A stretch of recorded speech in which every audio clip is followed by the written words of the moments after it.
ಶ್ರೀ ಸಾಯಿ ಸಚ್ಚರಿತೆ 4ನೇ ಅಧ್ಯಾಯ. ಯೋಗಿಗಳ ಜೀವಿತೋದ್ದೇಶ. ಪವಿತ್ರ ತೀರ್ಥ ಶಿರಡಿ ಬಾಬಾರವರ ವ್ಯಕ್ತಿತ್ವ, ಗೌಳಿಬುವಾರವರ ವಚನ, ವಿಠಲ ದರ್ಶನ, ಕ್ಷೀರಸಾಗರರವರ ಕಥೆ, ಪ್ರಯಾಗದಲ್ಲಿ ದಾಸಗಣುರವರ ಸ್ನಾನ, ಬಾಬಾರವರ ಪವಿತ್ರ ಭಾವನೆ, ಅವರು ಶಿರಡಿಯಲ್ಲಿ ಕಾಣಿಸಿಕೊಂಡ ಬಗೆ, 3 ವಾಡಗಳು, ಧರ್ಮಶಾಲೆಗಳು. ಹಿಂದಿನ ಅಧ್ಯಾಯದಲ್ಲಿ ಯಾವಾಗ ಶ್ರೀ ಸಾಯಿ ಸಚ್ಚರಿತೆಯನ್ನು ಬರೆಯಲು ಒದಗಿದ ಸಂದರ್ಭವನ್ನು ವಿವರಿಸಿದ್ದೇನೆ. ಈಗ ಈ ಅಧ್ಯಾಯದಲ್ಲಿ ಬಾಬಾರವರು ಮೊದಲು ಶಿರಡಿಯಲ್ಲಿ ಕಾಣಿಸಿಕೊಂಡ ಬಗೆಯನ್ನು ವಿವರಿಸುತ್ತೇನೆ. ಯೋಗಿಗಳ ಜೀವಿತೋದ್ದೇಶ. ಧರ್ಮವು ಅಳಿದು ಯಾವಾಗ ಅಧರ್ಮವು ತಲೆ ಎತ್ತಿ ಮೆರೆಯುತ್ತಿರುವುದೋ ಆಗ ನಾನು ಅವತರಿಸುತ್ತೇನೆ. ದುಷ್ಟರನ್ನು ಶಿಕ್ಷಿಸಿ ಶಿಷ್ಟರನ್ನು ರಕ್ಷಿಸಲೊಸಗವು ಧರ್ಮವನ್ನು ಸ್ಥಾಪಿಸಲು ನಾನು ಯುಗಯುಗಗಳಲ್ಲಿಯೂ ಅವತರಿಸುತ್ತೇನೆ ಎಂದು ಭಗವಾನ್ ಶ್ರೀಕೃಷ್ಣನು ಹೇಳಿರುತ್ತಾನೆ. ಭಗವದ್ಗೀತೆ ಅಧ್ಯಾಯ 4, 7, 8. ಪರಮಾತ್ಮನ ಉದ್ದೇಶವಿದು. ಅಂತೆಯೇ ಅವನ ಪ್ರತಿನಿಧಿಗಳಾದ ಸಾಧು ಸನ್ಯಾಸಿಗಳ ಜೀವಿತೋದ್ದೇಶವೂ ಸಹ ಇದೇ ಆಗಿರುತ್ತದೆ. ಅವರು ತಮ್ಮದೇ ಆದ ಒಂದು ರೀತಿಯಿಂದ ಈ ಗುರಿಯನ್ನು ಸಾಧಿಸುತ್ತಾರೆ.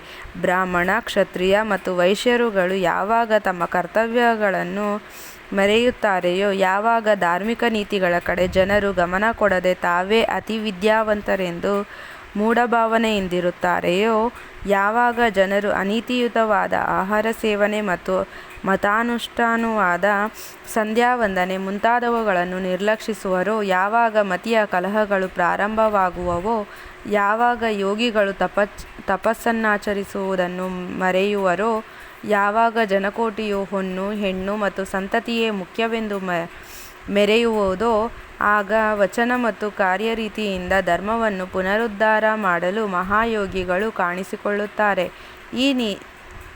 ಈ ರೀತಿ ನಿವೃತ್ತಿ, ಜ್ಞಾನದೇವ, ಮುಕ್ತಾಯಿ, ನಾಮದೇವ, ಗೋರ, ಗೋಣಾಯಿ, ಏಕನಾಥ, ತುಕಾರಾಮ್, ನರಹರಿ, ನರಸೀಬಾಯಿ, ಸಾವತ ಮತ್ತು ಇನ್ನೂ ಮುಂತಾದ ಅನೇಕ ಯೋಗಿಗಳು ಆಗಾಗ್ಗೆ ಕಾಣಿಸಿಕೊಂಡು ಜನಗಳಿಗೆ ಸರಿಯಾದ ದಾರಿಯನ್ನು ತೋರಿಸಿದರು.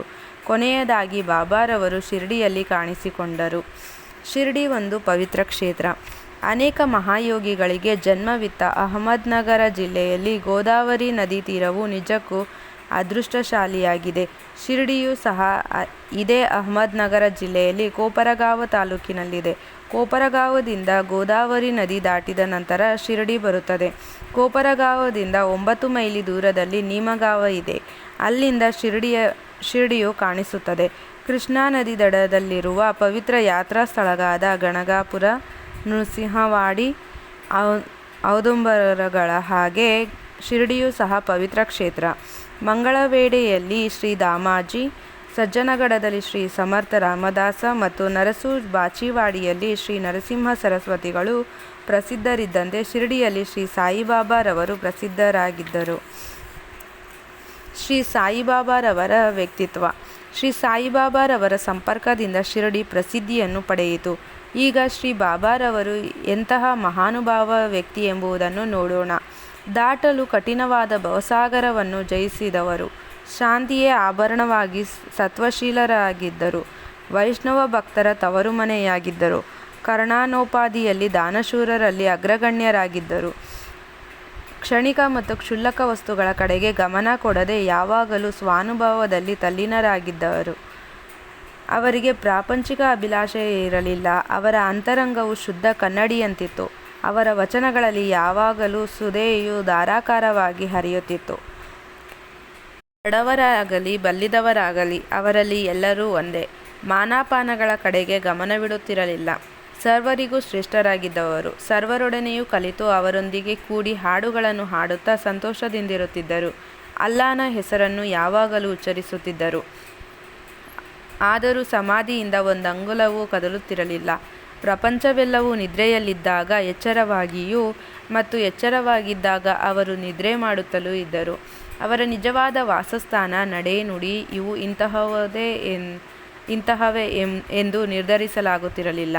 ಶಿರಡಿಯಲ್ಲಿಯೇ ಇದ್ದರೂ ಕೂಡ ಅವರಿಗೆ ಪ್ರಪಂಚದ ಆಗುಹೋಗುಗಳ ಅರಿವಿತ್ತು. ಅವರ ಅಂತರಂಗವು ಆಳವಾದ ಮಹಾಸಾಗರದೋಪಾದಿಯಲ್ಲಿಯ ಪ್ರಶಾಂತತೆಯಂತೆ ಇದ್ದಿತು. ಆದರೂ ಅವರು ಶಾಂತಿಯ ಸ್ಥಿತಿಯಿಂದ ಒಂದು ಅಂಗುಲವೂ ಕದಲುತ್ತಿರಲಿಲ್ಲ. ಅವರು ಒಂದೊಂದು ಸಾರಿ ಮಸೀದಿಯ ಗೋಡೆಗೆ ಒರಗಿಕೊಂಡು ನಿಲ್ಲುತ್ತಿದ್ದರು. ಕೆಲವು ವೇಳೆ ಬೆಳಗ್ಗೆ, ಮಧ್ಯಾಹ್ನ ಮತ್ತು ಸಾಯಂಕಾಲ ಲೇಂಡಿಗಾಗಲಿ ಚಾವಡಿಗಾಗಲಿ ಹೋಗುತ್ತಿದ್ದರು. ಆದರೆ ಎಲ್ಲ ವೇಳೆಯಲ್ಲಿಯೂ ಸ್ವಾನುಭವದಲ್ಲಿ ತಲ್ಲೀನರಾಗಿರುತ್ತಿದ್ದರು. ಸಿದ್ಧರಾದರೂ ಸಾಧಕರಂತೆ ವರ್ತಿಸಿದರು. ವಿನಯಶೀಲರೂ ಸೌಮ್ಯರೂಪಿಯೂ ಮತ್ತು ನಿರಹಂಕಾರಿಗಳೂ ಆಗಿ ಸರ್ವರನ್ನು ಸಂತಸಗೊಳಿಸುತ್ತಿದ್ದರು. ಇಂತಹ ಪವಿತ್ರವಾದ ಶ್ರೀ ಸಾಯಿಬಾಬಾರವರ ಪಾದಧೂಳಿಯಿಂದ ಪವಿತ್ರವಾಗಿ ದೇಶದಲ್ಲಿ ಶಿರಡಿಯು ಪ್ರಸಿದ್ಧಿಯನ್ನು ಪಡೆಯಿತು. ಆಳಂದಿಯನ್ನು ಜ್ಞಾನೇಶ್ವರರು, ಪೈಠಣವನ್ನು ಶ್ರೀ ಏಕನಾಥರು ಉದ್ಧರಿಸಿದ ರೀತಿಯಲ್ಲಿ ಶ್ರೀ ಸಾಯಿನಾಥರು ಶಿರಡಿಯನ್ನು ಉದ್ಧರಿಸಿದರು. ಶಿರಡಿಯು ನಮ್ಮಂತಹ ಭಕ್ತರ ಪಾಲಿಗೆ ಮತ್ತೊಂದು ಪಂಢರಪುರ, ದ್ವಾರಕಾ, ಕಾಶಿ, ರಾಮೇಶ್ವರ, ಬದ್ರಿ, ಕೇದಾರ, ನಾಶಿಕ, ತ್ರಯಂಬಕೇಶ್ವರ, ಉಜ್ಜಯಿನಿ, ಮಹಾಬಳೇಶ್ವರ ಮತ್ತು ಗೋಕರ್ಣ. ಶಿರಡಿಯಲ್ಲಿಯ ಬಾಬಾರವರ ದರ್ಶನದಿಂದ ನಾವು ಸಂಸಾರ ಸಾಗರವನ್ನು ಮರೆತು ಸ್ವಾನುಭವ ಪಡೆಯಬಹುದು. ಶ್ರೀ ಸಾಯಿಬಾಬಾರವರ ದರ್ಶನವು ನಮಗೆ ಯೋಗ ಸಾಧನೆಯ ಹಾಗೆ. ಅವರೊಡನೆ ಮಾತನಾಡಿದುದರಿಂದ ನಾವು ಪಾಪಗಳೆಲ್ಲವನ್ನು ನಿರ್ಮೂಲವಾದವು. ಅವರ ಪಾದಗಳನ್ನು ತೊಳೆದರೆ ಪ್ರಯಾಗದ ತ್ರಿವೇಣಿ ಸಂಗಮದಲ್ಲಿ ಮಿಂದಂತೆಯೇ. ಅವರ ಪಾದಕಮಲಗಳನ್ನು ತೊಳೆದ ಪವಿತ್ರ ತೀರ್ಥ ಸೇವನೆಯಿಂದ ನಮ್ಮ ಆಶೆಗಳೆಲ್ಲವೂ ದೂರವಾಗುವವು. ಅವರ ಆಜ್ಞೆಯೇ ವೇದ. ಅವರ ಉದಿ ಪ್ರಸಾದದಿಂದ ಎಲ್ಲವೂ ಶುದ್ಧಿಯಾಗುತ್ತವೆ. ನಮಗೆ ನಿರಂತರ ಶಾಂತಿ ದೊರಕಿಸುವ ಅವರೇ ನಮ್ಮ ಪಾಲಿಗೆ ಶ್ರೀರಾಮ, ಶ್ರೀಕೃಷ್ಣ. ಅವರೇ ನಮ್ಮ ಪರಬ್ರಹ್ಮ. ಅವರು ದ್ವಂದ್ವಯಗಳಿಂದ ದೂರರಾಗಿದ್ದರು. ಬಾಬಾ ಎಂದು ಹಿಗ್ಗುತ್ತಿರಲಿಲ್ಲ, ಕುಗ್ಗುತ್ತಿರಲಿಲ್ಲ. ಯಾವಾಗಲೂ ಸ್ವತಃ ತಮ್ಮಲ್ಲಿಯೇ ತಲ್ಲೀನರಾಗಿ ಜ್ಞಾನ ಮತ್ತು ಮೋಕ್ಷವನ್ನು ನೀಡುತ್ತಿದ್ದರು. ಶಿರಡಿ ಕೇಂದ್ರಸ್ಥಾನವಾದರೂ ಸಹ ಅವರ ಕೆಲಸಗಳು ಎಲ್ಲೆಡೆಗೂ ಹರಡಿದ್ದವು. ಸಾಯಿಬಾಬಾರವರ ಹೆಸರು ದೂರ ದೇಶಗಳಿಗೂ ವ್ಯಾಪಿಸಿ ಪ್ರಪಂಚದ ನಾನಾ ಕಡೆಗಳಿಂದ ಭಕ್ತರು ಬಂದು ದರ್ಶನ ಮಾಡಿಕೊಂಡು ಹಿಂತಿರುಗುತ್ತಿದ್ದರು. ಅವರ ಭಕ್ತರ ಮನವು ನಿಷ್ಕಲ್ಮಶವಾಗಿ ಅಥವಾ ಕಲ್ಮಶವಾಗಿ ಇದ್ದಲ್ಲಿ ಅವರ ದರ್ಶನ ಮಾತ್ರದಿಂದ ಎಲ್ಲವೂ ಸರಿಹೋಗುತ್ತಿತ್ತು. ಪಂಢರಪುರದ ವಿಠ್ಠಲ ರುಕ್ಮಾಯಿ ದರ್ಶನದಿಂದ ಉಂಟಾಗುತ್ತಿದ್ದ ಆನಂದದಷ್ಟೇ ಆನಂದ ಇವರ ದರ್ಶನದಿಂದ ದೊರಕುತ್ತಿತ್ತು. ಇದು ಉತ್ಪ್ರೇಕ್ಷೆಯಲ್ಲ, ಅವರ ಭಕ್ತರೊಬ್ಬರ ಅನುಭವ. ಗೌಳಿಬುವಾರವರ ನುಡಿ. 95 ವರ್ಷಗಳ ಹಿಂದೆ ಪಂಢರಿಯ ವಾರಕಾರಿ ಗೌಳಿಬುವ ಬಾಬಾ ಅವರ ಭಕ್ತರಾಗಿದ್ದರು. ಅವರು ಪಂಢರಪುರದಲ್ಲಿ 3 ತಿಂಗಳು, ಗಂಗಾ ನದಿ ದಡದಲ್ಲಿ 4 ತಿಂಗಳು, ಆಷಾಢದಿಂದ ಕೃತಿಕೆಯ ತನಕ ಇರುತ್ತಿದ್ದರು. ಅವರಿಗೆ ಒಬ್ಬ ಶಿಷ್ಯನು ಸಾಮಾನು ಸರಂಜಾಮುಗಳನ್ನು ಸಾಗಿಸಲು ಗದರ್ಭವೂ ಇತ್ತು. ಪ್ರತಿ ವರ್ಷವೂ ಅವರು ಪಂಢರಪುರಕ್ಕೆ ಹೋಗಿ ಸಾಯಿಬಾಬಾರವರನ್ನು ಕಾಣಲು ಶಿರಡಿಗೆ ಬರುತ್ತಿದ್ದರು.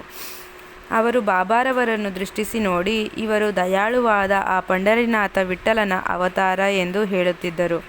ಈ ಗೌಳಿಬುವ ವಿಠ್ಠಲ ಸ್ವಾಮಿಯ ಭಕ್ತರಾಗಿ ಅನೇಕ ಸಾರಿ ಪಂಢರಪುರಕ್ಕೆ ಹೋಗಿದ್ದರು ಮತ್ತು ಸಾಯಿಬಾಬಾರವರೇ ನಿಜವಾದ ಪಂಢರಿನಾಥ ಎಂದು ಮನಗೊಂಡಿದ್ದರು. ವಿಠ್ಠಲನ ದರ್ಶನ. ಶ್ರೀ ಸಾಯಿಬಾಬಾರವರಿಗೆ ದೇವರ ನಾಮಗಳನ್ನು ಸ್ಮರಿಸುವುದು ಮತ್ತು ಹಾಡುವುದೆಂದರೆ ಬಹಳ ಪ್ರೀತಿ. ಅವರು ಯಾವಾಗಲೂ ಅಲ್ಲಾ ಮಾಲಿಕ್ ಎಂದು ಅನ್ನುತ್ತಿದ್ದರು. ಅವರ ಸಮ್ಮುಖದಲ್ಲಿ 7 ದಿನಗಳ ಕಾಲ ಅನವರತವು ಪ್ರತಿಯೊಬ್ಬರೂ ದೇವರ ನಾಮವನ್ನು ಪಠಿಸುವಂತೆ ಮಾಡುತ್ತಿದ್ದರು. ಒಂದು ಸಾರಿ ನಾಮಸಪ್ತಾಹವನ್ನು ಮಾಡಲು ದಾಸಗಣು ಮಹಾರಾಜ ಅವರನ್ನು ಕೇಳಿದರು. ಅದಕ್ಕೆ ಅವರು 7ನೇ ದಿನದ ಕೊನೆಯಲ್ಲಿ ವಿಠ್ಠಲನ ಸಾಕ್ಷಾತ್ಕಾರವಾಗುವುದೆಂದು ಭರವಸೆ ನೀಡಿದರೆ ಮಾತ್ರ ಅಗತ್ಯವಾಗಿ ಮಾಡುತ್ತೇನೆ ಎಂದರು. ಅದಕ್ಕೆ ಬಾಬಾ ಅವರು ತಮ್ಮ ಎದೆಯ ಮೇಲೆ ಹಸ್ತವಿಟ್ಟು ಖಂಡಿತವಾಗಿಯೂ ವಿಠ್ಠಲನ ಸಾಕ್ಷಾತ್ಕಾರವಾಗುತ್ತದೆ ಎಂದರು. ಆದರೆ ಭಕ್ತನು ಶ್ರದ್ಧೆಯುಳ್ಳ ಮತ್ತು ಭಕ್ತಿ ಸಂಪನ್ನನೂ ಆಗಿರಬೇಕು. ಡಂಕಾಪುರಿಯ ಠಾಕುರನಾಥ, ದ್ವಾರಕೆಯ ಶ್ರೀಕೃಷ್ಣ, ಪಂಢರಪುರದ ವಿಠ್ಠಲ ಎಲ್ಲರೂ ಇಲ್ಲಿಯೇ ಇದ್ದಾರೆ. ಶ್ರೀಕೃಷ್ಣನನ್ನು ನೋಡಲು ದ್ವಾರಕೆಗೆ ಹೋಗಬೇಕಿಲ್ಲ. ವಿಠ್ಠಲ ಬೇರೆ ಸ್ಥಳದಿಂದಲಿಗೆ ಬರುವನೇ. ಯಾವಾಗ ಭಕ್ತನು ಪ್ರೀತಿ ಮತ್ತು ಭಕ್ತಿಗಳಿಂದ ಪ್ರಾರ್ಥಿಸುತ್ತಾನೆಯೋ ಆಗ ವಿಠ್ಠಲನು ಇಲ್ಲಿಯೇ ದರ್ಶನ ನೀಡುತ್ತಾನೆ ಎಂದು ಹೇಳಿದರು. ಸಪ್ತಾಹ ಮುಗಿದ ನಂತರ ವಿಠ್ಠಲನ ದರ್ಶನ ಈ ರೀತಿಯಾಯಿತು. ಕಾಕಾ ಸಾಹೇಬ ದೀಕ್ಷಿತರು ಒಂದು ದಿನ ಬೆಳಗ್ಗೆ ಸ್ನಾನವಾದ ನಂತರ ಧ್ಯಾನಾಸೀನರಾದಾಗ ಅವರ ದೃಷ್ಟಿಗೆ ವಿಠ್ಠಲನ ಗೋಚರವಾಯಿತು. ನಂತರ ಬಾಬಾರವರ ದರ್ಶನಕ್ಕೆ ಹೋದಾಗ ಬಾಬಾ ಅವರನ್ನು ಕುರಿತು, ವಿಠ್ಠಲನ ದರ್ಶನವಾಯಿತೇ, ನೋಡಿದೆಯಾ, ಅವನು ಬಹುತುಂಟ, ಭದ್ರವಾಗಿ ಹಿಡಿದುಕೋ, ಸ್ವಲ್ಪ ಉದಾಸೀನನಾದರೆ ಅವನು ತಪ್ಪಿಸಿಕೊಳ್ಳುವನು ಎಂದರು. ಇದು ಬೆಳಗ್ಗೆ ನಡೆಯಿತು. ಮಧ್ಯಾಹ್ನ ಇನ್ನೊಂದು ರೀತಿಯಲ್ಲಿ ವಿಠ್ಠಲನ ದರ್ಶನವಾಯಿತು. ಒಬ್ಬ ವ್ಯಾಪಾರಿಯು ಶಿರಡಿಗೆ 20-30 ವಿಠ್ಠಲನ ಫೋಟೋಗಳನ್ನು ಮಾರಲೊಸಗ ಬಂದನು. ಫೋಟೋದಲ್ಲಿಯ ವಿಠ್ಠಲನು ಸಹ ಕಾಕಾ ಸಾಹೇಬರು ಧ್ಯಾನಾಸೀನರಾಗಿದ್ದಾಗ ಕಂಡ ವಿಠ್ಠಲನಂತೆಯೇ ಇದ್ದುದನ್ನು ಕಂಡು ವಿಸ್ಮಯವಾಗಿ ಬಾಬಾರವರ ಮಾತುಗಳನ್ನು ಸ್ಮರಿಸಿಕೊಂಡರು. ಪೂಜೆಗೋಸ್ಕರ ವಿಠ್ಠಲನ ಫೋಟೋವೊಂದನ್ನು ಕೊಂಡು ತಂದು ಪೂಜಾಸ್ಥಾನದಲ್ಲಿ ಪ್ರತಿಷ್ಠಾಪಿಸಿದರು. ಭಗವಂತರಾವ ಕ್ಷೀರಸಾಗರರವರ ಕತೆ. ವಿಠ್ಠಲ ಪೂಜೆ ಎಂದರೆ ಬಾಬಾರವರಿಗೆಷ್ಟು ಪ್ರಿಯವಾಗಿತ್ತೆಂಬುದು ಶ್ರೀ ಭಗವಂತರಾವ ಕ್ಷೀರಸಾಗರರವರ ಕಥೆಯಿಂದ ವೇದ್ಯವಾಗುತ್ತದೆ. ವಿಠ್ಠಲನ ಭಕ್ತರಾದ ಭಗವಂತರಾವರವರ ತಂದೆ ಪ್ರತಿ ವರ್ಷವೂ ಪಂಢರಪುರಕ್ಕೆ ಹೋಗುತ್ತಿದ್ದರು. ಮನೆಯಲ್ಲಿಯೂ ವಿಠ್ಠಲನ ಪ್ರತಿಮೆಯೊಂದನ್ನು ಇಟ್ಟುಕೊಂಡು ಪ್ರತಿದಿನವೂ ಪೂಜಿಸುತ್ತಿದ್ದರು. ಅವರ ಮರಣದ ನಂತರ ಅವರ ಪುತ್ರನು ಪೂಜೆ, ಪುನಸ್ಕಾರ ಮತ್ತು ವರ್ಷಕ್ಕೊಮ್ಮೆ ಯಾತ್ರೆ ಮಾಡುವುದು ಎಲ್ಲವನ್ನೂ ಬಿಟ್ಟನು. ಭಗವಂತರಾವ ಒಮ್ಮೆ ಶಿರಡಿಗೆ ಬಂದಾಗ ಬಾಬಾರವರು ಅವನ್ನು ನೋಡಿ ಅವನ ತಂದೆಯನ್ನು ಜ್ಞಾಪಿಸಿಕೊಂಡು, ಕೂಡಲೇ ಇವನ ತಂದೆ ನನ್ನ ಸ್ನೇಹಿತನಾಗಿದ್ದವನು, ಅದುದರಿಂದಲೇ ಮಗನೂ ಸಹ ಇಲ್ಲಿಗೆ ಎಳೆದುಕೊಂಡು ಬಂದಿರುತ್ತೇನೆ. ಇವನು ದೇವರಿಗೆ ನೈವೇದ್ಯಕ್ಕೆ ಇಡದೆ ವಿಠ್ಠಲನನ್ನು ಮತ್ತು ನನ್ನನ್ನು ಹಸಿವಿನಿಂದ ಬಳಲಿಸಿದ್ದಾನೆ. ಅದುದರಿಂದಲೇ ನಾನಿಲ್ಲಿಗೆ ಅವನನ್ನು ಕರೆತಂದಿರುವುದು. ಅವನಿಗೆ ಇನ್ನು ಮುಂದೆ ಪೂಜೆ ಮಾಡುವಂತೆ ಹೇಳುತ್ತೇನೆ ಎಂದನು. ಪ್ರಯಾಗದಲ್ಲಿ ದಾಸಗಣುರವರ ತೀರ್ಥಸ್ನಾನ. ಗಂಗೆ, ಯಮುನೆಗಳು ಮಿಲನವಾಗುವ ಪವಿತ್ರ ತೀರ್ಥಕ್ಷೇತ್ರವಾದ ಪ್ರಯಾಗದಲ್ಲಿ ಮೀಯುವುದು ಶ್ರೇಯಸ್ಕರವಾದುದೆಂಬುದು ಹಿಂದೂಗಳ ಅಚಲ ನಂಬಿಕೆ. ಅದಕ್ಕೋಸ್ಕರ ಸಾವಿರಾರು ಯಾತ್ರಿಗಳು ಆಗಾಗ್ಗೆ ಅಲ್ಲಿಗೆ ಹೋಗಿ ಮಿಂದು ಬರುತ್ತಾರೆ. ಒಂದು ಸಾರಿ ದಾಸಗಣುರವರಿಗೂ ಸಹ ಪ್ರಯಾಗಕ್ಕೆ ಹೋಗಿ ಸ್ನಾನ ಮಾಡಿ ಬರಬೇಕೆಂದು ಅನಿಸಿತು. ಆದ್ದರಿಂದ ಅವರು ಬಾಬಾರವರ ಅಪ್ಪಣೆ ಬೇಡಿದರು. ಅದಕ್ಕೆ ಬಾಬಾರವರು, ಅಷ್ಟು ದೂರ ಹೋಗಬೇಕಾದ ಅವಶ್ಯಕತೆ ಏನೂ ಇರುವುದಿಲ್ಲ. ನಮ್ಮ ಪ್ರಯಾಗ ಇಲ್ಲಿಯೇ ಇದೆ, ನನ್ನನ್ನು ನಂಬು ಎಂದರು. ಇದನ್ನು ಕೇಳಿ ದಾಸಗಣುರವರು ಬಾಬಾರವರಿಗೆ ಸಾಷ್ಟಾಂಗ ನಮಸ್ಕಾರ ಮಾಡಿದರು. ಆಗ ಅವರಿಗೆ ಕಂಡಿದುದೇನು? ಬಾಬಾ ಅವರ ಪಾದಗಳಿಂದ ಗಂಗೆ ಹರಿಯುತ್ತಿದ್ದಳು. ಬಾಬಾರವರ ಅದ್ಭುತ ಪವಾಡವನ್ನು ನೋಡಿ ಅವರು ಬಹಳ ಆನಂದಭರಿತರಾಗಿ ಸಂತೋಷಾಶ್ರುವನ್ನು ಸುರಿಸಿದರು. ಆನಂದಭರಿತರಾಗಿ ಬಾಬಾರವರನ್ನು ಕುರಿತು ಹಾಡತೊಡಗಿದರು. ಬಾಬಾ ಶಿರಡಿಯಲ್ಲಿ ಮೊದಲು ಕಾಣಿಸಿಕೊಂಡ ಬಗೆ. ಸಾಯಿಬಾಬಾರವರ ಜನ್ಮ ಹೇಗೆ ಆಯಿತು, ಜನ್ಮಸ್ಥಳವಾವುದು, ಅವರ ತಂದೆ ತಾಯಿಗಳಾರು ಎಂಬುದು ಯಾರಿಗೂ ತಿಳಿದಿರಲಿಲ್ಲ. ಈ ವಿಚಾರವಾಗಿ ಬಾಬಾರವರನ್ನೇ ಅನೇಕ ಬಾರಿ ಕೇಳಿದರೂ ಸಹ ಉತ್ತರವೀಯುತ್ತಿರಲಿಲ್ಲ. ಇದುವರೆಗೂ ಅದು ತಿಳಿಯದ ವಿಷಯವಾಗಿ ಉಳಿದಿದೆ. ನಮಗೆ ಈ ವಿಚಾರವಾಗಿ ಯಾವುದೊಂದು ಸಮಾಚಾರವೂ ತಿಳಿದಿರುವುದಿಲ್ಲ. ನಾಮದೇವ ಮತ್ತು ಕಬೀರರು ಸಾಮಾನ್ಯ ಜನರಂತೆ ಜನ್ಮವೆತ್ತಲಿಲ್ಲ. ಅವರು ಶಿಶು ರೂಪದಲ್ಲಿ ನದಿಯಲ್ಲಿ ದೊರೆತರು. ನಾಮದೇವನು ಗೋನಾಯಿಗೆ ಭೀಮಾರತಿ ನದಿಯಲ್ಲಿಯೂ, ಕಬೀರನು ಕಮಲಾನಿಗೆ ಭಾಗೀರಥಿ ನದಿಯಲ್ಲಿಯೂ ದೊರಕಿದರು. ಬಾಬಾರವರು ಸಹ ಇದೇ ರೀತಿ ಜನ್ಮಿಸಿದರು ಎಂದು ಊಹಿಸಲು ಇಲ್ಲ. ಅವರು ಮೊದಲು ಶಿರಡಿಯಲ್ಲಿ ಭಕ್ತರಿಗೊಸಗವೇ ಒಂದು ಬೇವಿನ ಮರದ ನೆರಳಿನಲ್ಲಿ 16 ವರ್ಷದ ಯುವಕನಾಗಿದ್ದಾಗ ಕಾಣಿಸಿಕೊಂಡರು. ಆಗಲೇ ಜ್ಞಾನಿಗಳಾಗಿದ್ದರು. ಅವರಿಗೆ ಪ್ರಾಪಂಚಿಕ ಸುಖಗಳ ಕಡೆಗೆ ಗಮನವಿರಲಿಲ್ಲ. ಮಾಯೆಯನ್ನು ಹೊರದೂಡಿದ್ದರು. ಮುಕ್ತಿಯು ಯಾವಾಗಲೂ ಅವರ ಪಾದಸೇವೆ ಮಾಡುತ್ತಿದ್ದಳು. ನಾನಾ ಚೌಪದರವರ ತಾಯಿಯವರು ಬಾಬಾರವರನ್ನು ಈ ರೀತಿ ವರ್ಣಿಸಿದ್ದಾರೆ. ಸುಂದರವಾಗಿಯೂ ಚಟುವಟಿಕೆಯವನಾಗಿಯೂ ಇದ್ದ ಈ ಹುಡುಗನು ಮೊದಲು ಆಸನಾಸೀನನಾಗಿ ಬೇವಿನ ಮರದ ಕೆಳಗೆ ಕಾಣಿಸಿಕೊಂಡನು. ಬಿಸಿಲು, ಚಳಿ, ಮಳೆ, ಗಾಳಿಗಳನ್ನು ಲೆಕ್ಕಿಸದೆ ಕಠಿಣವಾದ ತಪಸ್ಸಿನಲ್ಲಿ ನಿರತನಾದ ಈ ಬಾಲಸಾಧುವನ್ನು ನೋಡಿ ಹಳ್ಳಿಯ ಜನರೆಲ್ಲರೂ ವಿಸ್ಮಿತರಾದರು. ಈ ಹುಡುಗನು ಹೇಗೆ ಬಂದನು ಎಂದು ಪಿಸುಗುಟ್ಟುತ್ತಿದ್ದರು. ಅವನ ರೂಪ ಲಾವಣ್ಯಗಳು ಅವನ ಏಕೈಕ ದರ್ಶನ ಮಾತ್ರದಿಂದಲೇ ಸರ್ವರನ್ನು ಸಂತೋಷಗೊಳಿಸುತ್ತಿದ್ದವು. ಅವನು ಯಾರ ಮನೆ ಬಾಗಿಲಿಗೂ ಹೋಗುತ್ತಿರಲಿಲ್ಲ. ಯಾವಾಗಲೂ ಬೇವಿನ ಮರದ ಕೆಳಗೆ ಕುಳಿತಿರುತ್ತಿದ್ದನು. ಅನುರಾಗಯುಕ್ತನಾಗಿ ಎಲ್ಲರಿಗೂ ಅವನು ಸಮಸ್ಯೆಯಾಗಿದ್ದವನು. ಒಂದು ದಿನ ಖಂಡೋಬಾ ದೇವರು ಒಬ್ಬನ ಮೈಯಲ್ಲಿ ಬಂದಾಗ ಊರಿನ ಜನರು, ಹೇ ದೇವ, ಯಾವ ಪುಣ್ಯಾತ್ಮನ ಪುತ್ರನಿವನು? ಇವನಿಲ್ಲಿಗೆ ಬಂದ ಬಗೆ ಹೇಗೆ ತಿಳಿಸಿ ಎಂದು ಕೇಳಲು ಖಂಡೋಬಾನು, ಒಂದು ಹಾರಿಯನ್ನು ತೆಗೆದುಕೊಂಡು ಬನ್ನಿರಿ, ನಾನು ತೋರಿಸಿದ ಜಾಗದಲ್ಲಿ ಅಗೆಯಿರಿ ಎಂದು ಉತ್ತರವಿತ್ತನು. ಆಗ ಜನರು ಕೂಡಲೇ ಆ ಜಾಗವನ್ನು ಅಗೆದರು. ಅಗೆಯುತ್ತಿರುವಾಗ ಒಂದು ಕಲ್ಲಿನ ಚಪ್ಪಡಿ ಸಿಕ್ಕಿತು. ಅದನ್ನು ತೆಗೆದು ನೋಡಲಾಗಿ ಒಂದು ಹಜಾರವು ಕಾಣಿಸಿತು. ಆಗ ಖಂಡೋಬಾನು, ಈ ಹುಡುಗನು ಇಲ್ಲಿ 12 ವರ್ಷ ಕಾಲ ತಪಸ್ಸು ಮಾಡಿದವನು ಎಂದನು. ಕೂಡಲೇ ಜನರು ಈ ವಿಷಯದಲ್ಲಿ ಆ ಹುಡುಗನ ಪ್ರಶ್ನಿಸಲು ಇದು ನನ್ನ ಗುರುವಿನ ಸ್ಥಾನ, ಇದನ್ನು ಜೋಪಾನವಾಗಿ ಕಾಪಾಡಿ ಎಂದು ಬೇಡಿಕೊಂಡನು. ಆಗ ಅವರು ಅದರಂತೆ ಆ ಜಾಗವನ್ನು ಮೊದಲಿನಂತೆ ಮುಚ್ಚಿದರು. ಅಶ್ವತ್ಥ ಮರವು ಹೇಗೆ ಶ್ರೇಷ್ಠವೆಂಬ ನಂಬಿಕೆ ನಮ್ಮಲ್ಲಿದೆಯೋ ಅದೇ ರೀತಿ ಬಾಬಾರವರಿಗೆ ಬೇವಿನ ಮರವೆಂದರೆ ಅಷ್ಟು ಪ್ರೀತಿ. ಮಾಳ್ಸಾಪತಿ ಮತ್ತು ಅನೇಕ ಶಿರ್ಡಿ ನಿವಾಸಿಗಳು ಆ ಜಾಗವನ್ನು ಬಾಬಾರವರ ಗುರುವಿನ ವಿಶ್ರಾಂತಿ ಸ್ಥಾನವೆಂದು ಗೌರವಿಸಿ ಪೂಜೆ ಮಾಡಹತ್ತಿದರು. 3 ಧರ್ಮಶಾಲೆಗಳು. ಬೇವಿನ ಮರ ಮತ್ತು ಅದರ ಸುತ್ತಲಿನ ನಿವೇಶನಗಳನ್ನು ಶ್ರೀ ಹರಿ ವಿನಾಯಕ ಸಾಠೆಯವರು ಖರೀದಿಗೆ ತೆಗೆದುಕೊಂಡು ಅಲ್ಲಿ ಸಾಠೇವಾಡ ಎಂಬ ಪ್ರವಾಸಿ ಮಂದಿರವನ್ನು ಕಟ್ಟಿಸಿದ್ದಾರೆ. ಈ ಮಂದಿರವು ಅನೇಕ ಭಕ್ತರ ವಿಶ್ರಾಂತಿ ಸ್ಥಳ. ಬೇವಿನ ಮರಕ್ಕೆ ಸುತ್ತಲೂ ಕಟ್ಟೆಯನ್ನು ಕಟ್ಟಿರುತ್ತಾರೆ. ಬೇವಿನ ಮರದ ಹತ್ತಿರ ಯಾರು ಗುರುವಾರ ಮತ್ತು ಶುಕ್ರವಾರದಂದು ಧೂಪವನ್ನು ಹಾಕುತ್ತಾರೆಯೋ ಅವರಿಗೆ ದೇವರ ಅನುಗ್ರಹದಿಂದ ಶಾಂತಿ ಸುಖಗಳು ಲಭಿಸುವುದೆಂಬ ಪ್ರತೀತಿ ಇದೆ.